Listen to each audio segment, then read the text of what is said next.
Next up, what are your tips for becoming a team leader when you've been given a group of people who you have to lead? Yeah. So leaders listen.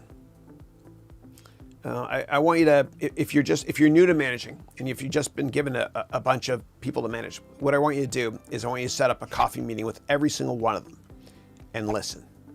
Just listen. And yeah, some of them might be political, whatever, but some of them will really open up. And you can say, I just want to get to know you better, and I really value your opinion. I'd love to get feedback on how you think we as a team can be even more successful.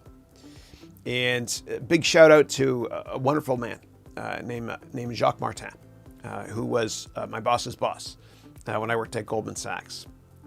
And what Jacques would do is he would schedule coffee with everybody in the division, like 100 people, a couple times a year, and he'd listen. And so I think great leaders are ones that listen a lot. Also great leaders, and I got this next one I'm going to share with you from the former CEO of Splunk, ticker SPLK, Godfrey Sullivan.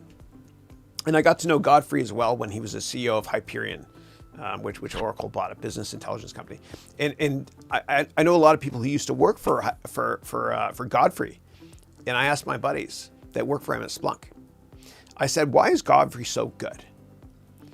And they said, because, he's a great leader, he motivates us, but also he praises in public and he only criticizes in private.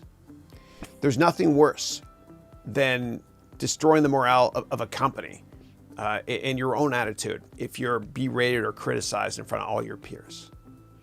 And so I think great leaders listen, great leaders provide a lot of praise, and great leaders only criticize in private. And great leaders are very, very long-term focused as well. What Jeff Bezos does for all of his leaders in his company is he has the head of the Kindle division and the head of the Prime division and the head of the ALEXA division, or whatever it is. He has them all write press releases in the future today. So a press release that's going to come out in a couple of years, whatever. And the press release he has them create today, each of his product managers, he has them do it, write a press release that's going to come out in the future, because once he gets it today, Jeff Bezos can understand where the gap is. And by doing that, it's kind of a goal-setting workshop for the people reporting to him. And it also makes him very, very long-term focused. Amazon's extraordinarily successful because they've always been very, very long-term focused.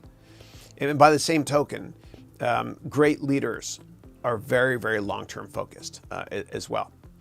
Other thing great leaders do is they hire very slowly, okay?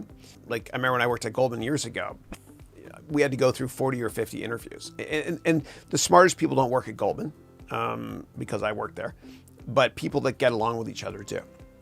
And the reason why you want to hire very slowly and interview people multiple times in different settings, coffee meeting, group sessions, etc., presentations.